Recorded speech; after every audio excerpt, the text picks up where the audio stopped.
Hi, everyone. Welcome back. I'm continuing in my pencil drawing, a pencil sketch of a young Sean Connery. On the hair, that needs to be darker. Down here, through the ear needs to be darker. It's darker, pressing harder.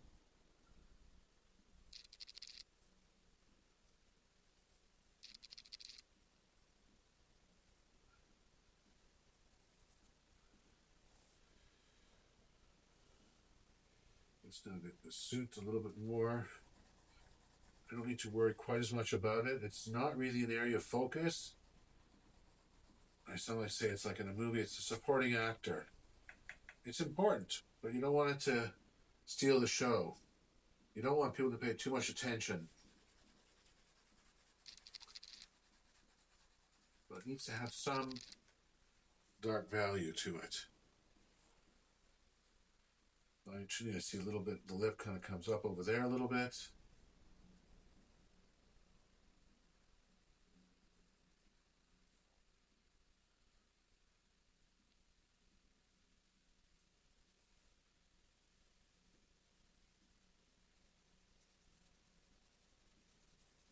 Just all around. This is definitely darker. Let's get that in here. And these light and dark parts are really the most important part, as far as I'm concerned, in getting likeness and getting realism, and especially the big shapes. You get the big shapes accurate. It's amazing how easy it is after that to get these smaller shapes. And you should notice I'm getting a little bit darker. I think I've exhausted this 3B pencil, so I'm going to take a short break and come back. We'll go to a 4B pencil today, and then we'll call it a day. Just finishing up with this one, get the last little bit. And I have to be careful not to press too hard, to not get what some call the dreaded shine. The cast shadow of his head. So this is all darker. This is all darker.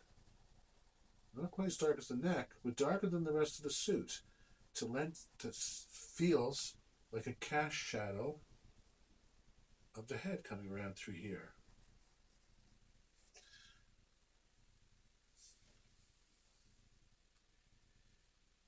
Okay, I'm now switching to a 4B pencil. Climbing up the softness scale. And now I can press a little bit harder. I'm going to get back into the nose here.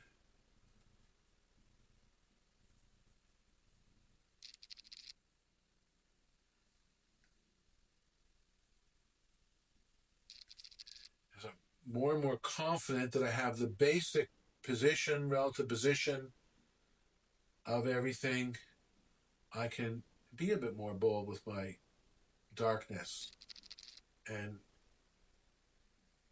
get it in there even darker. Let's get that cast shadow under here darker. And the cast shadow is very, very, very important. It really, as I said earlier, it gives such vital information to the viewer about the shape of what is casting the shadow. Everything sort of makes sense and fits together. So the cast shadow tells you about the size of the object that's casting it and the shape of it and even the position of it. Just get a little darker with this nose. As you get the darkest of it darker, it starts to give more three-dimensional look. The tip of that nose does feel, at least in my eye, like it's sticking out, like a nose does.